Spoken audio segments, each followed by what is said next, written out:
Hello, Dr. Brant Hulsebus here, and welcome to another edition of Ask the Chiropractor. Ask the Chiropractor is my little podcast that I do when someone has a question about chiropractic or chiropractic care. I try to answer. I'm a chiropractor here in Rockford, Illinois. I'm a proud graduate of Palmer College of Chiropractic, and I'm happy to be the team chiropractor of the Rockford Ice Hogs. Let's dive into it.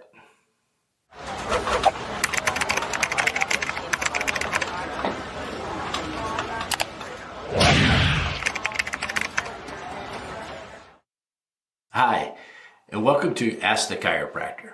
Now, our typical format is simply we'll have one question about chiropractic or chiropractic care, and I'll dedicate 10 to 15 minutes trying to answer that question. We get asked lots of questions, and not all the questions I can go on about for 10 to 15 minutes. Some of them are just short, quick questions.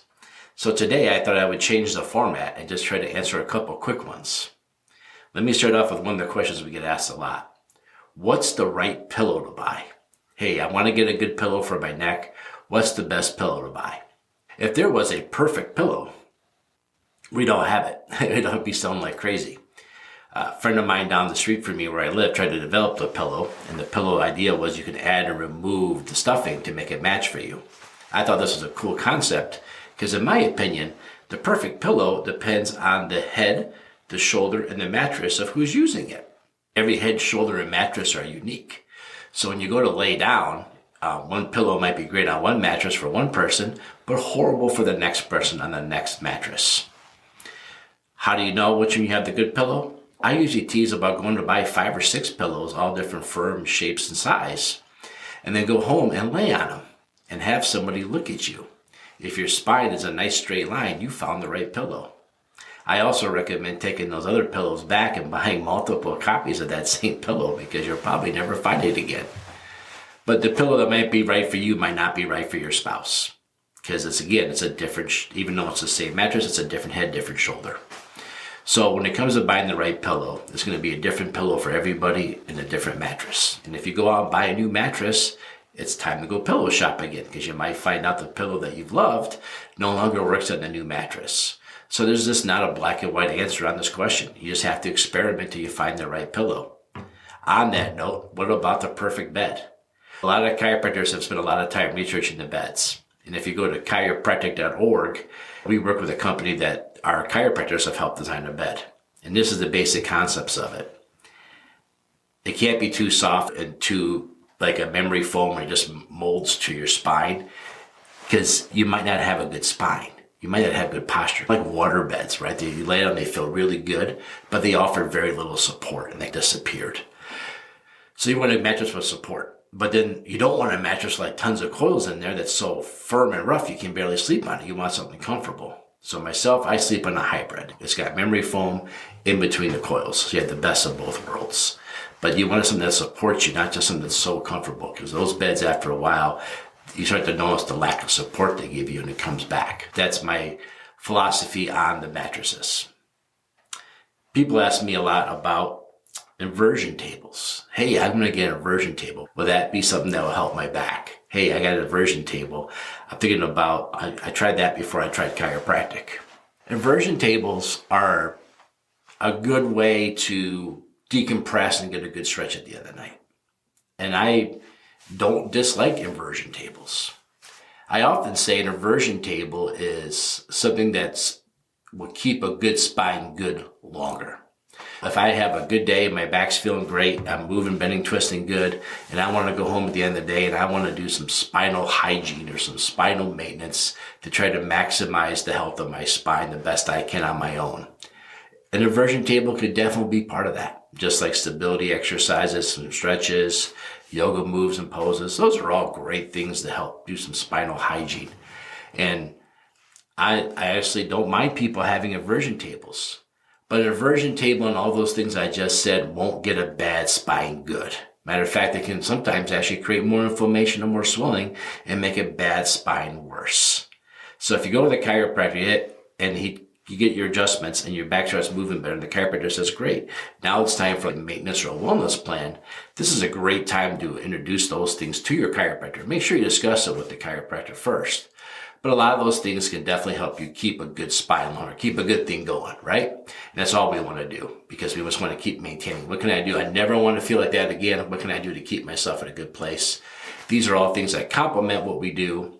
I would never say replace what we do. I don't care how good your water pick is in your electric toothbrush. You still need to go get your teeth cleaned, right? The more that you do, the better your teeth cleaning is, the better it goes. These are adjunct things that can help with spinal hygiene. Am I against them? No. But should you buy one in order to fix your back? Probably not going to happen. Now I want to talk about a couple of things, the terms that we hear a lot. A lot of times people come in and think, I think it's, I don't know if it's my back or just a muscle. I don't know if it's the joint in my back or maybe it's just a ligament. I don't know if it's the bone or maybe not the muscle. Chiropractors always chuckle about this because it's always all the above, right? So if you have a joint misaligned, it's going to make a muscle mad. It just has to, because the joint has moved the bone's moved its position, the muscle's now being stretched, the muscle's going to be mad. So when you come tell us like, hey, I don't think it's the joint, I think it's just the muscle, it would never just be the muscle. It would always be the muscle, the joint, and the bone, because you can't have one without the other. So a lot of times you come tell me, I don't know if I'm at the right place because this muscle is really tight. I think it just might be a muscle issue. It is a muscle issue. But there's a reason there's a muscle issue. There's a cause behind the muscle issue. And there's usually inflammation in a joint that causes the vertebrae to move and change their normal alignment. And the chiropractor can unlock that and get you adjusted, right? Remove the subluxation, get you adjusted. And then the muscle should be able to heal and go back to itself. This goes on to another topic of mine. Should I try physical therapy first or chiropractic first? If you had that misalignment and that muscle's is overstretched and the muscle's inflamed because it's overstretched and irritated, how much can the PT do to get that muscle to calm down if the cause of that muscle being stretched still exists? So let's say two vertebrae rotate and the transverse, the thing that sticks out the side like the wing of the vertebrae, they separate and they open up and they go wider. And there's a muscle that goes between those two. How much PT can you do to get that muscle to relax if the pulling still exists? It doesn't work. You have to get the alignment fixed first so it stops pulling. And then, go do physical therapy. So if you get a prescription for physical therapy from your physician, I think physical therapy is good. I think you're going to learn some benefits of moving and exercising. But I think you need to get adjusted first. So what I tell patients to do is, let's put pause on physical therapy. Let's make some spinal corrections, right? Let's get some adjustments going. Usually when you go to the chiropractor, you have 3 phases of care. You have the I'm acute, I'm suffering, I'm having issues. This is where you're probably coming in 2, 3, 4 times a week getting adjusted. And then it slows down to like once a week, what we call corrective care. So once you go into corrective care, this is where we introduce exercises and stretches. This would be like, okay, now let's use your physical therapy prescription. And let's talk to the physical therapist. And let me tell the physical therapist what I found, what's going on, and the involvement that I discovered either on your exam and or your x-rays. And so that we can work as a team to get you better. In a lot of places, like in my state of Illinois, I can write you a prescription for physical therapy too. And we work directly with the physical therapy people. And that's going to be a little different state to state. But in Illinois, for sure, the chiropractor can write you a prescription for physical therapy. If you've had really bad sciatica for a really long time, because when you got your sciatica, you didn't ask the chiropractor if you should go, you asked somebody else.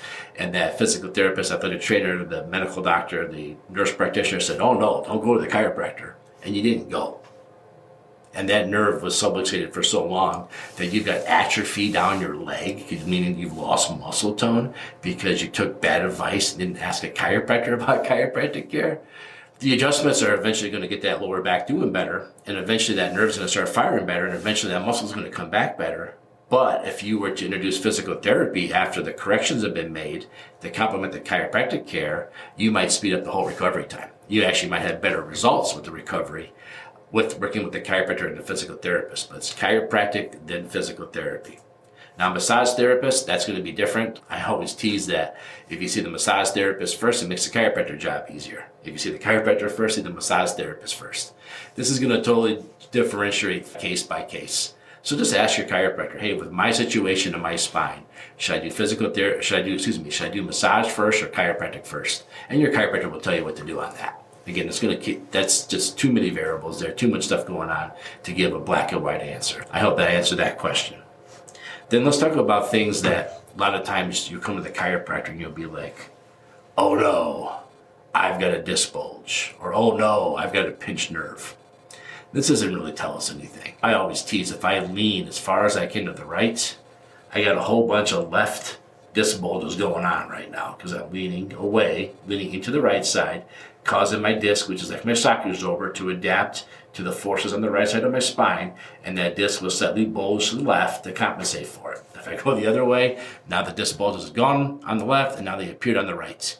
The disc bulge, when you're laying down MRI, is only so much good information. Now, if there's a whole bunch of your disc bulging out and it's gross, you lost your disc height and stuff like that's a different story. But this could have been to say, I've got a disc bulge. Yeah, we all do. It's just whether or not it's hitting a nerve, whether how far it's sticking out. So those are cases where you should really bring your MRI report. How do I know you have an MRI? Because that's the only way to see a disc. So if you haven't had an MRI, there's no way you can for sure say you have a disc bulge, other than we assume we all have disc bulges.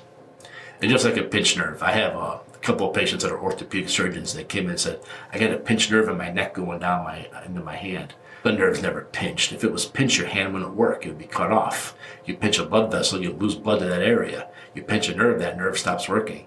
What's going on is the vertebral subluxation has occurred.